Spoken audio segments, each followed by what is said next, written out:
Die waarheid oor aanlyn geld maak. Baie ons dink die internet is 'n OTM, vir ATM.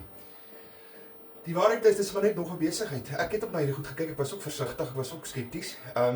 Want ou hoor al hierdie goed van dis vinniger, is makliker, jy gaan vinnig geld maak, en jy gaan geld maak soos bossies.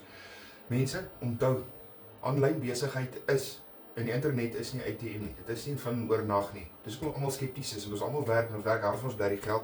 Ons wil ons geld in die water gooi nie. Dan is baie goed daar buite wat nie werk nie. Dan is daar wat 'n maklike dan vir jou besigheid is. Die waarheid is, ja, hierdie is 'n besigheid wat ek doen, 'n aanlyn besigheid, 'n dan vir jou besigheid. Maar dit is nog steeds 'n besigheid, nog steeds opdaag, ek moet nog steeds konsekwent wees, consistent wees.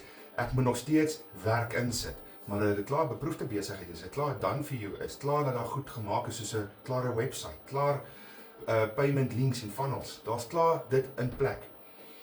Dat jy 'n community het wat jy vanaf werk, wat daar jou hand vashou, 'n blueprint wat jy vanaf werk, 'n besigheidsplan, bedoelende soos 'n bouplan wat jou presies wys wat jy moet doen en hoe jy dit moet doen om die strukture opgestel te kry vanaf waar af jy werk. Hakel ek nou. Wil ek net sê, ja, dis dit nog 'n besigheid, maar dis aanlyn. Ja, ek maak jy uit geld. Duisende Afrikaners maak jy uit geld. Maar dis nie 'n vinnige quick rich word ding nie. Ja, jy gaan belasting betaal soos wat enige iemand daar buite doen, maar dis maar hoe sê hulle die wet van Transvaal, jy gaan betaal.